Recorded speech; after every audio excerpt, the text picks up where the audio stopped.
Good afternoon. Let's do some business. We are doing it live and doing more at 4 weekday afternoons. We get right down to business with the news-driven hour right after Ben Shapiro and just before the 790 KBC News Blitz with Randy Wang at 5. Mottek On Money live on the air on 790 KBC, streaming live online worldwide at kbc.com, and the on-demand Mottek On Money podcast, kbc.com, Apple, iTunes, and all your favorite podcast platforms. Iran attacks Israel, and financial markets react. A longshoremen's union strike impacting major U.S. ports back east and all along the Gulf Coast as the new month of October and the third quarter of 2024 begins. Actually, it just ended. The fourth quarter of 2024 just started. Stocks finishing lower today after Iran fired hundreds of missiles into Israel in what appeared to be an escalation of geopolitical tensions in the Middle East, to say the least. Oil prices moving up after the Israeli Defense Forces announced Iran had fired at least 200 ballistic missiles against several targets in Israel. The volatility index, so-called Wall Street Fear Index, spiked to a session high before settling below 20. We're keeping an eye on that index as tensions are riding high. Iran firing at least 200 ballistic missiles at Israel, an escalation that risks a wider war in the Middle East. Days after Israel killed the leader of Iran-backed Hezbollah and sent troops into Lebanon. Israel's military signaled it would retaliate, though it did not provide details or on how or when it would respond. The Pentagon said Israel intercepted most of the missiles and there was minimal damage on the ground. Iran, which promised a, quote, crushing response, unquote, if Israel retaliated, canceled flights across Israel until mid-morning Wednesday. The Israeli Prime Minister Benjamin Netanyahu said Iran made a big mistake tonight at the opening of the Security Cabinet meeting in Jerusalem shortly after the Iranian missile attack, and said Iran will pay for it. The strike in Israel earlier in the evening failed, he said. It was thwarted thanks to Israel's air defense system, which is the most advanced in the world, said Netanyahu, thanking the U.S. for its support as well. Israel's military said the attack appeared to be over. While a large number of the missiles were intercepted, there were impacts in the central and southern regions of Israel. The Israeli military spokesman said the military was not aware of any casualties in Israel.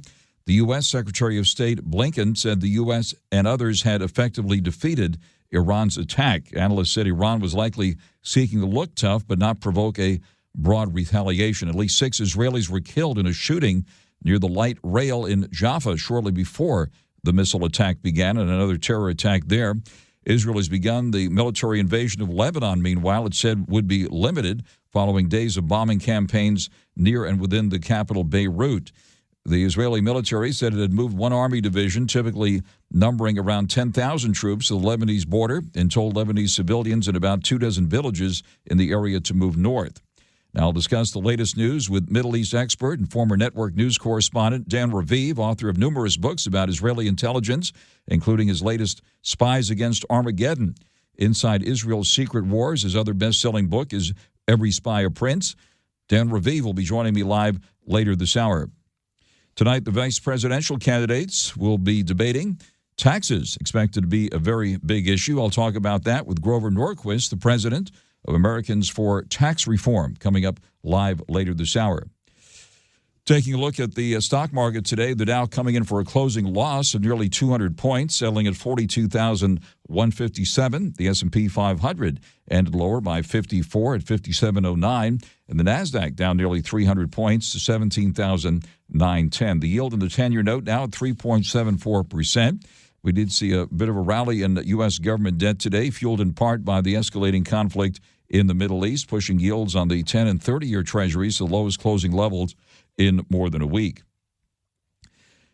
Big news day today. Also a strike affecting the U.S. East Coast and Gulf ports could weigh in a number of major retailers, according to analysts who follow the retail space closely, despite the company's efforts to prepare for fallout from the port shutdown. The strike began just after midnight, as expected, as we reported on this program last afternoon, after the expiration of a contract between the International Longshoremen's Association and the United States Maritime Alliance.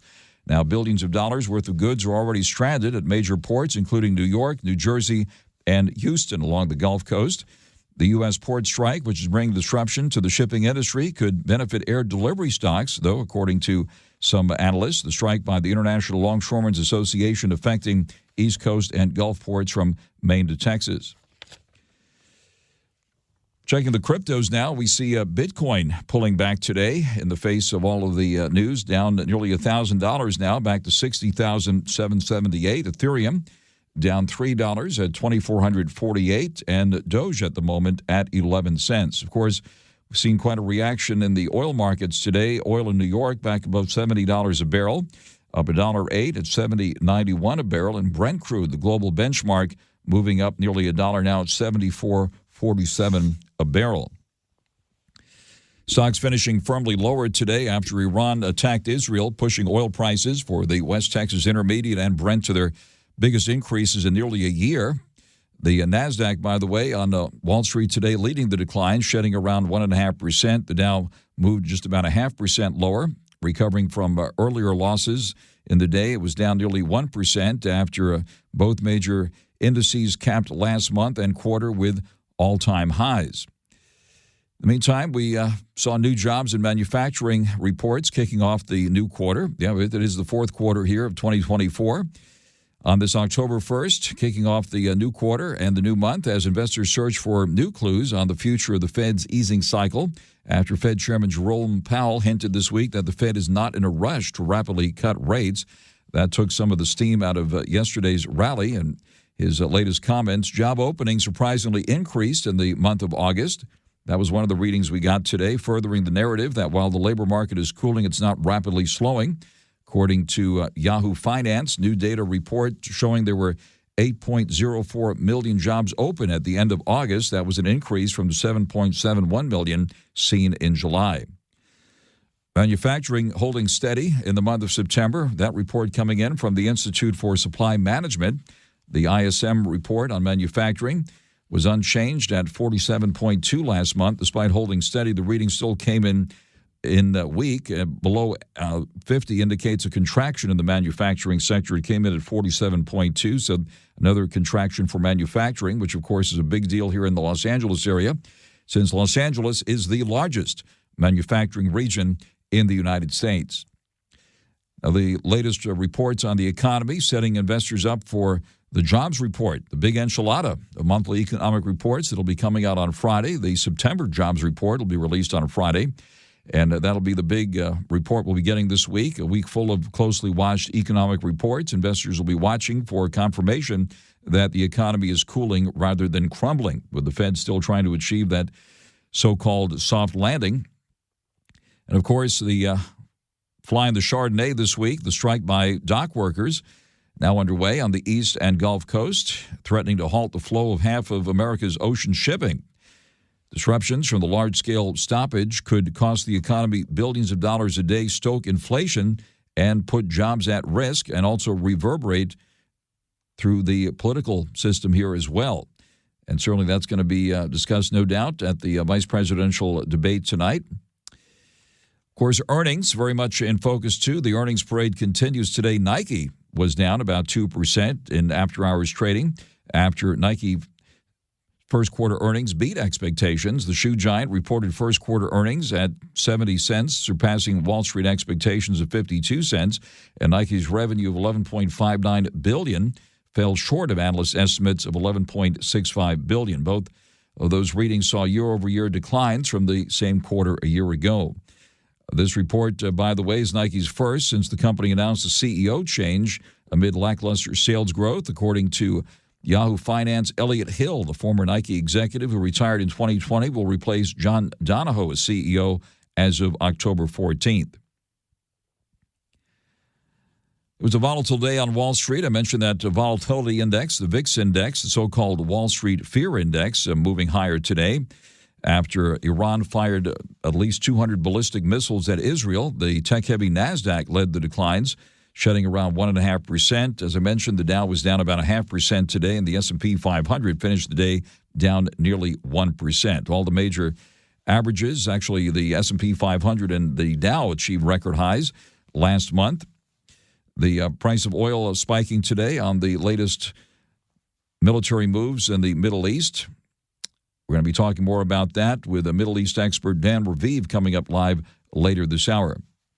Supermicro computer shares down more than 3% today after the company underwent a 10-for-1 stock split after the market closed yesterday. Stock splits increased the number of shares in circulation, have risen in popularity as companies try to increase accessibility to attract a wider crop of investors. We've seen other mega cap stocks, including NVIDIA and retailer Walmart, also doing that. The move today to the downside coming after the AI server maker sank double digits last week after the Wall Street Journal reported the U.S. Department of Justice is investigating the company for potential accounting violations. Speaking of NVIDIA, the Magnificent One pulling back today by more than $4, down $4.44 at $117. Watching the energy sector closely, energy and utilities leading the sector action today, up about 1.8% and 0.4% respectively. Both moving on the upside. Energy seeing a significant boost after crude oil jumped about 4% to trade just under $71 a barrel on the latest news in the Middle East. And technology was the day's biggest laggard, with the NASDAQ composite down nearly 2% during the trading day. Now let's get the latest on your ride this afternoon here on 790 KBC. Frank Mottek here. Did you know for more than 10,000 years, gold has been the greatest store of value and considered a safe haven asset to preserve your wealth? Well, now with the U.S. debt at more than $35 trillion and climbing, not to mention the Biden administration getting us involved in costly wars, developing the digital dollar central bank digital currency, and inflation spiraling out of control, it's more critical now than ever before to safeguard your assets, like your cash savings and retirement accounts, with physical gold. Opening a gold IRA is one of the best ways to secure your wealth and create a stable financial future for you and your family. Stop worrying about your retirement and the market and cash savings in the bank. Feel confident, prepared, and in control with real physical gold and silver. Give Joe Morgan a call at 1-800-753-8534 today, and he'll be happy to answer any questions you have. Again, that's 1-800-753-8534, or visit UnitedGoldGroup.com. Mottek On Money continues here in 790 KABC. Good afternoon. Big news day today with Iran attacking Israel, and also a big port strike back east and along the Gulf Coast. We'll be talking more about that coming up later this hour. Also, the big vice presidential debate tonight where tax policy is expected to be in focus. I'll talk about that. I'll talk about it with Grover Norquist, president of Americans for Tax Reform, coming up later this hour. Israel's neighbors closing airspace and airline crews skirting an escalating conflict, with many seeking diversions after Iran fired a salvo of ballistic missiles at Israel today. A spokesperson for the tracking service Flight Radar 24 said flights diverted anywhere they could, and a snapshot of traffic in the region showed flights spreading in wide arcs to the north and south, with many converging on Cairo and Istanbul, Turkey. Flight Radar 24 said Istanbul and Antalya in southern Turkey were becoming congested, forcing some airlines to divert to the south. The Reuters news service reports Iran launched the strikes in retaliation for Israel's campaign against Tehran's Hezbollah allies in Lebanon, and Israel vowed a painful response against its enemy. Eurocontrol, a pan-European air traffic control agency, earlier sent a warning to pilots about the escalating conflict. A major missile attack has been launched against Israel in the last few minutes, they said. At present, the entire country is under a missile warning, it said in an urgent navigation bulletin to pilots. Shortly afterwards, it announced the closure of Jordanian and Iraqi airspace, as well as the closure of a key crossing point into airspace controlled by Cyprus. An Iraqi pilot bulletin said its Baghdad-controlled airspace was closed due to security until further notice. Iraq's transport ministry later announced the reopening of Iraqi airspace to incoming and outgoing civilian flights at Iraqi airports. Flight Radar 24 said on X, formerly known as Twitter, that it will be a while before flights are active there again. Jordan also reopening its airspace after closing it following the volley of Iranian missiles fired toward Israel, according to the Jordanian state news agency. Lebanon's airspace will be closed to air traffic for a 2-hour period, according to the transport minister there earlier today. The latest disruptions expected to deal a further blow to an industry already facing a host of restrictions due to conflicts between Israel and Hamas and Russia and Ukraine. This report coming to us via the Reuters news service. Escalating tensions in the Middle East, dampening investor confidence, raising concerns about how riskier assets, including the highly valued stock market, might respond if the situation worsens. Stocks did move lower today. Investors rushed to safe haven assets, including gold, as treasuries and the dollar And after Iran fired the salvo of ballistic missiles at Israel, Iran said the attack was retaliation for Israel's campaign against Iran's allies in Lebanon. Speaking of gold, the price of gold today pulling back, down $7.40 at $2,682.90 an ounce here at the moment.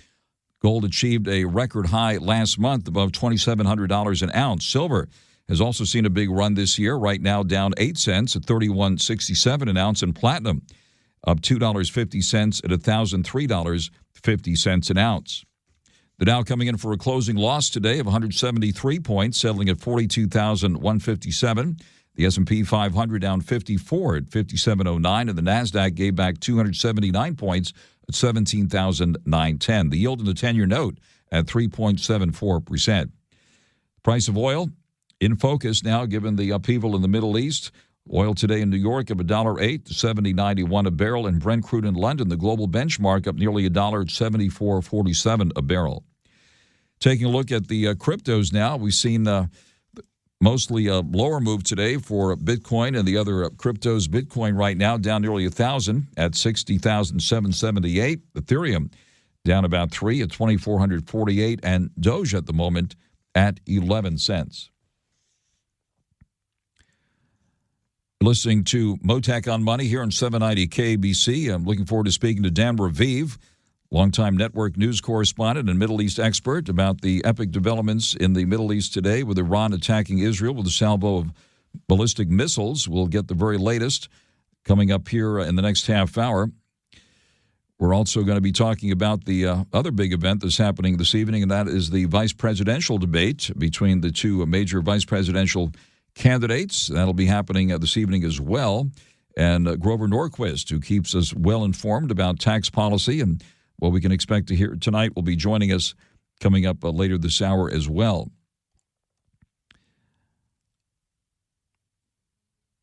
Looks like Chevron and Hess have announced the Federal Trade Commission completed its antitrust review of the company's proposed merger. This is a big step toward finalizing the deal, but the process has led to some notable changes regarding the role of Hess's CEO, John Hess, in Chevron.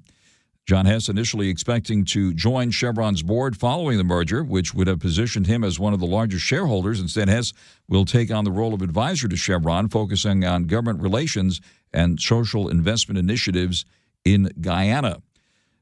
The FTC has intervened, stating that his appointment could raise potential conflicts of interest concerning Chevron's alignment with OPEC. The organization expressing concerns that having Hess on the board could amplify his influence in a way that would lead to Chevron to adjust its production levels in line with OPEC's output decisions, potentially driving up oil prices. In response, Hess rejected that characterization, according to Reuters, claiming it was without merit. Chevron emphasizing that Hess's communications with OPEC were aligned with his discussions with U.S. government officials and global energy leaders, focusing on the need for a stable energy transition. Chevron CEO Mike Wirth expressing regret over the FTC's decision not to allow Hess onto the board, and he stated, "It is unfortunate that our board of directors will not benefit from his decades of global experience, but we look forward to leveraging his knowledge and relationships, especially regarding social investments in Guyana, through his role as an advisor." The merger with Hess fitting into Chevron's broader strategy of enhancing its global footprint and securing access to high-quality, low-cost oil assets. With increasing pressure on oil companies now to manage the energy transition, Chevron taking proactive steps to ensure that it remains competitive in a changing global market. By acquiring Hess, Chevron will boost its deep water operations and increase production capabilities, especially in regions like Guyana, where oil production is expected to grow rapidly. Big news in the drugstore business. CVS, the drugstore chain, reportedly weighing a breakup of its businesses, according to various reports today. The healthcare industry could be marching toward the end of an era in integrated businesses. Reports, according to Yahoo Finance, make CVS the second such vertically integrated retail healthcare company in the U.S. to consider a shift in strategy this year. Could mean a spin-off of health insurer Aetna, pharmacy benefit manager Caremark, or some combination of the two and other verticals. Walgreens, its main retail rival, already pulling out of its retail clinic locations in partnership with Village MD, and this along with Walmart shutting down its retail health locations has signaled the end of a more consumer-focused approach to healthcare. See CVS stock up today to $64 a share, on the news reported breakup after trading down about 12% in the past year, was trading about $61 a share today. And now the latest news for you here on 790 KABC. Mottek On Money continues here in 790 KABC. Iran has launched a missile attack on Israel. We've seen the reaction in the financial markets. Iran fired at least 200 ballistic missiles at Israel, an escalation that now risks a wider war in the Middle East, days after Israel killed the leader of Iran-backed Hezbollah and sent troops into Lebanon. The Israeli prime minister said Iran made a big mistake tonight. He spoke at the opening of the Security Cabinet meeting in Jerusalem shortly after an Iranian missile attack. He said Iran will pay for it. Israel's military said the attack now appears to be over. While a large number of missiles were intercepted, there were impacts in the central and southern regions of Israel. At least 6 Israelis were killed in a shooting near the light rail in Jaffa shortly before the missile attack began. Israel has also started a military invasion of Lebanon, said it would be limited following days of bombing campaigns near and within the capital of Beirut. The Israeli military says it's moved one army division, typically numbering around 10,000 troops, to the Lebanese border, and told Lebanese civilians in about 24 villages in the area to move north. Joining us live now, Middle East expert and former network news correspondent Dan Raviv, author of books about the Israeli intelligence service, including his latest, Spies Against Armageddon, Inside Israel's Secret Wars. Dan Raviv, thank you very much for taking the call on this critical day here today. It is critical, and it fits in with Mottek On Money because, as you say, the world markets and certainly the oil market will respond to what unfolds in the next 24 to 48 hours, Frank. You've been following these developments very closely. What's the very latest coming over the wires through your desk there? Well, you might be surprised. This was a massive attack. You'd think a game changer, Israel under attack from Iran. Now, it did happen in the middle of April. Iran sent about 300 missiles and drones, and almost all were shot down by Israel's anti-missile systems with the help of the United States. Also, some Arab countries helped. Jordan, United Arab Emirates, and Saudi Arabia. They did not want Iran to win. Now, we don't have full details on what happened today when it comes to other countries helping Israel, but we know the United States helped. U.S. Navy ships launched anti-missile missiles and apparently took out a dozen or so, but that means that most of the 200 that were launched at Israel were knocked out of the sky by the Israeli systems. Now, how about casualties? No one killed in Israel. In the West Bank, one Palestinian man was killed when a missile literally fell on him. There were some people wounded. And get this, Frank, in Iran, the Iranian media now report that 5 of their military who were involved in launching the missile were killed when one of them failed. So I think it's very embarrassing for Iran. And you add on top of that Israel does plan on striking back. On there live with Dan Raviv, former network news correspondent, author of books about the Israeli intelligence service, including his latest, Spies Against Armageddon. And his other best-selling book, by the way, is Every Spy a Prince, which came out on the eve of the first Gulf War, and we were on the air back then when Israel was attacked by Iraqi Scud missiles. And they did tremendous damage, and people were killed at that time. And now with Israel's Iron Dome system, looks like they're getting good protection this time around. Right, exactly. Things have changed a lot. Iron Dome is an Israeli invention, but got a lot of financial assistance from the United States. In addition, there are 2 other systems called David Sling and the Arrow. Both of them were definitely financed by the United States, with the U.S. part of that project, meaning that the United States is also better protected against incoming missiles because of those technological advances. Israel is very grateful to the U.S., but I got to say, thinking back to that Gulf War of 1991, Israel still feels that it has the responsibility to protect itself, and if it decides to retaliate, to do it by itself. So I have to tell you, a lot of Israeli officials this evening have been saying in broadcasts that I've been listening to on TV and radio there, it sure would be nice if the United States would help us in striking targets in Iran, maybe oil facilities, maybe some parts of the nuclear program. I don't think the United States is going to do that, but we can't be sure at this point. On there live with Dan Raviv, and certainly back during the Gulf War days, the first Gulf War, Israel was restrained back then from attacking Iraq at the time directly, if I recall correctly, back in those days. And Israel appears to be restrained here again. Well, I think Israel has a freer hand right now. It's really great that you remember that. You're right. And Israel was, well, to be frank, angry for quite a while at President George H.W. Bush for not letting Israel retaliate against Iraq. But that's because at that time, the U.S. was leading a coalition against Iraq and Saddam Hussein. So they didn't want any Israeli involvement to ruin all that. Against Iran, I would say the United States will let Israel strike Iran if that's what Israel decides to do. Certainly the U.S. is concerned about an even wider war, but let's keep in mind we're 5 weeks away from an election here in the United States. I'm picking up that President Biden and, most important, Kamala Harris want to look tough toward Iran. Donald Trump today said that the Democrats have been weak, and that's why Iran even dared to attack Israel. I'm noticing that at the White House, the Democratic administration wants to be very pro-Israel, at least today. We'll have to see how this plays out.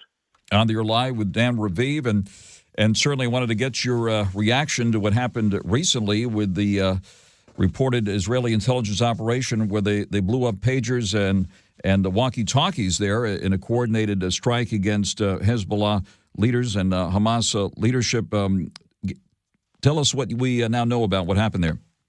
Well, it's not just that the Mossad, Israel's intelligence agency, managed to sabotage little pagers and walkie-talkies, but think about it. The Mossad sold that equipment to Hezbollah, right? This enemy organization, the Shiite Muslims backed by Iran in Lebanon, and the Mossad set up shell corporations, bogus companies, right, that get a hold of that communications equipment, put explosives in them. They were able to blow it up at a particular time, and so many thousands of Hezbollah members were wounded. Next thing you know, by the way, Israel was hitting specific targets in Beirut, culminating with killing the leader of Hezbollah, Hassan Nasrallah. Now, we knew that was a big move last Friday, and that apparently is what instigated Iran to now take a direct hit against Israel. So it's been escalating, and it's a risky thing for us, for world markets, but I at least understand why Israel wants to get ahead of all this, because October 7th, this coming weekend, is the one-year anniversary of the humiliation that Israel suffered when it was attacked and so many Israelis were massacred by Hamas terrorists from Gaza. So I can see why the Israelis want to look more like winners at this one-year anniversary. And that's when the war started, when Hamas terrorists attacked Israel back on October 7th. Hard to believe it's been nearly 1 full year. And what has changed since then in Israel when that surprise attack occurred? And Benjamin Netanyahu, of course, was very criticized at that time, and now, of course, taking a very hard line given the course of the war here. Well, that's an excellent question, Frank, because just after October 7th, when Israelis were really disappointed in their government and in the army and in the intelligence services, and considering there are still 101 hostages who have not come home, still held by Hamas in Gaza, and yet in the last few weeks, Netanyahu has united the country. I guess only a war can do that. Almost all Israelis want Hezbollah to be defeated, and many Israelis have been frustrated that Iran is their big enemy, and Israel didn't feel it could hit Iran directly. As soon as tonight or tomorrow, Israel might decide to hit something in Iran. This has been very good for Netanyahu politically, but again, let's see where it leads, and if it really is good news or leads to something, well, even worse. The Middle East is very unpredictable. And thousands of Israeli troops also reported to be in Lebanon here now. Any updates on what's happening there along the border? Yeah, the Israelis aren't issuing a lot of information, just a little video saying that their soldiers entered Lebanon less than 24 hours ago and are doing what you might call some local mopping up, right? The headquarters of Hezbollah was destroyed by Israel's Air Force last Friday. The leader of Hezbollah is dead. Other senior leaders of Hezbollah, but what about southern Lebanon, close to Israel's border? 60,000 Israelis had to leave home, and frankly, tens of thousands of Lebanese have now left home because it's become a war zone. The Israelis want to again be on top of that, trying to clear out a lot of rockets, missiles, and artillery that Hezbollah had placed there over the last decade or so. So I'm not sure that Israeli troops will stay on Lebanese soil for a long time. In 1982, they invaded and ended up staying 18 years, and most Israelis regret that. I have a feeling this is only, a month or so of action in Lebanon. And tell us more about your latest book, Spies Against Armageddon, Inside Israel's Secret Wars, which I'm sure it will shed tremendous enlightenment to what's just happened recently.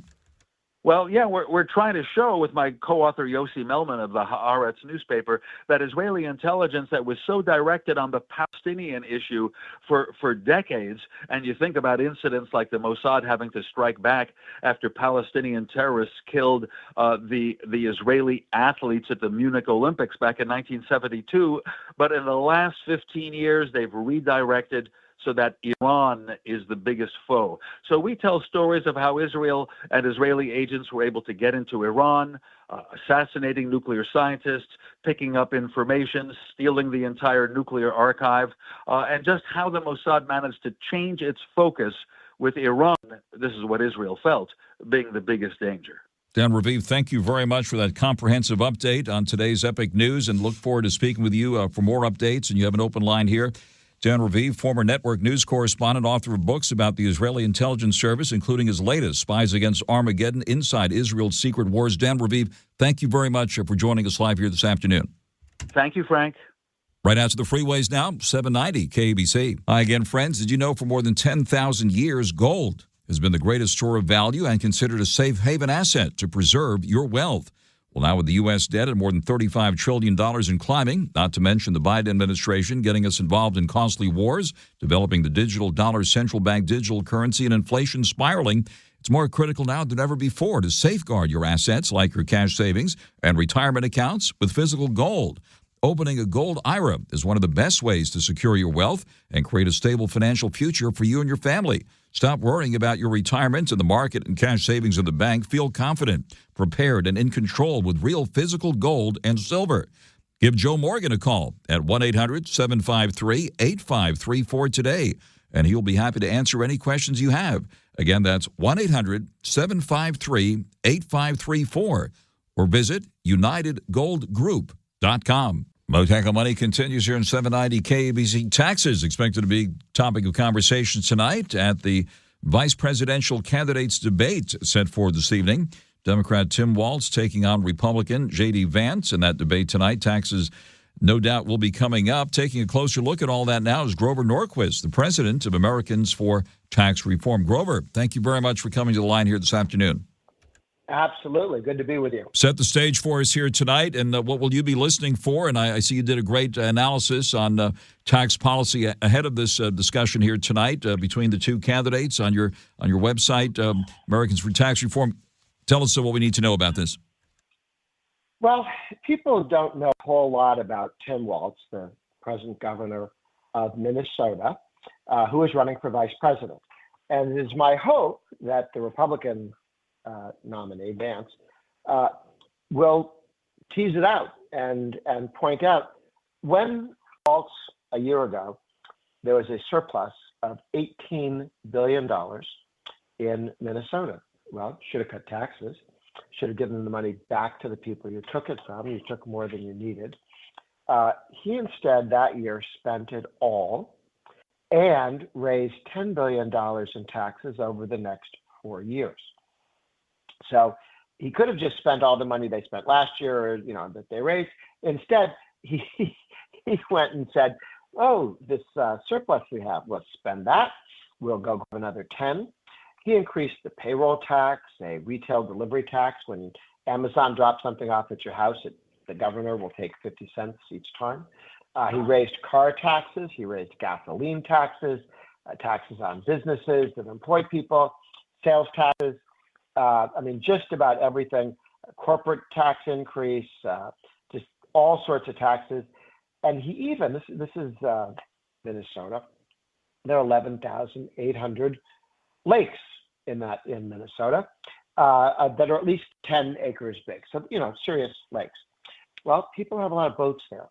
And he decided to raise taxes on your kayak. You got to pay him every year to have a kayak and a paddle boat. And he raised the cost of the tax for those two by 119%. If you have a boat less than 17 feet, he doubled the tax to that. If it's between 17 and 19 feet, it's 119% increase, more than double. This is a guy who hasn't seen a quarter in somebody's back pocket that he doesn't want to take. He's got $18 billion over spending $10 billion in taxes, and he's out nickeling and diming families that are going outside and not in yachts, in their 17-foot boats. And he says, you don't do that without paying me. And that's what he was demanding. And then, of course, as a congressman, he was one of the Democrats who voted for a carbon tax, a tax on carbon of $100 billion a year. It didn't start at $100 billion, but it worked out to where a few years it'd be $100 billion a year. That's higher gasoline prices. That's when you heat your house, use air conditioning, use energy at your office if you're in manufacturing. He wanted to tax it all. And that position of his was so left-wing, even the Democrat Senate wouldn't touch it. That's how left-wing and pro-tax Waltz is. And it's my hope that Vance will call him out on this. Taxing canoes, kayaks, and paddleboards. Isn't that something? I mean, isn't it amazing? Is there anything this guy won't tax? It's going to be interesting. And again, the contrast between the two sides on taxes, and you've done a great job emphasizing the big difference. And so if President Trump is reelected, what can we expect on the tax front? Completely different direction. What Kamala Harris and our friend Waltz want to do is raise taxes by at least $5 trillion and unstated how much they want to raise. The energy taxes, a whole list of taxes that nobody's put a price tag on. Taxes, as far as I can see. What Trump wants to do is maintain the lower rates that he got passed in 2017. The corporate income tax was 35%, highest in the world, not competitive with China, not competitive with Europe. Brought it down to 21. That's okay competitive, but he wants to take it to 15 now so that we can be more competitive than China, more competitive than Europe, not just sort of, okay, even Steven there. And I think those are the important pro-growth tax cuts that Trump put in, and he wants to extend and deepen in the future years. On the air live with Grover Norquist, the president of Americans for Tax Reform. Give us your website address here, Grover, so people can take a closer look of what you've laid out here. Sure. Website is ATR, Americans for Tax Reform, ATR.org. I tweet at Grover Norquist, and we'd love to have people visit us at the website. We have there's also Kamalanomics.org. Kamalanomics.org. That is just every tax increase that Kamala Harris has put forward, and video of her saying again and again how much she plans to raise our taxes. And looks like that inflation, so-called Inflation Reduction Act, getting a second look, and should be renamed Inflation Enhancing Act, right? It should. What a clever name to have given it. What a dishonest name to have given it. Everybody giggles every time we say it. Isn't that something? Grover, thank you very much for joining us here, and look forward to your updates. Appreciate it every time you come on here. That's Grover Norquist, the president of Americans for Tax Reform, live with us here on Mottek On Money on 790 KABC. We're watching the latest headlines coming out of the Middle East after Iran attacked Israel with a barrage of missiles today. And we're also watching what's happening with the port strike now back east and all along the U.S. Gulf Coast, impacting the economy in a big way with ships already lining up off the coast. The Dow, in the meantime, pulling back today nearly 200 points, settling at 42,157. The S&P 500 down 54 at 5709, and the NASDAQ down nearly 300 points at 17,910. Price of gold today, right now hovering at around $2,682 an ounce. Silver at $31.67 an ounce. I'll be back again tomorrow afternoon at 4. We'll be doing more at 4 right here on Mottek On Money on 790 KBC. Named one of the best personal finance podcasts, The Stacking Benjamin Show with Joe and his friends makes financial literacy fun. I thought I can just keep spending money, however, do this back of the envelope math if I just cover it by making more money. The 3 words that make me groan the loudest that broke people say is, I deserve it. I was saying it all the time. Well, I deserve a night out. I don't have any money, but I'll take my last $1 and do a night at a restaurant. Find out more by searching the Stacking Benjamins podcast, wherever you listen.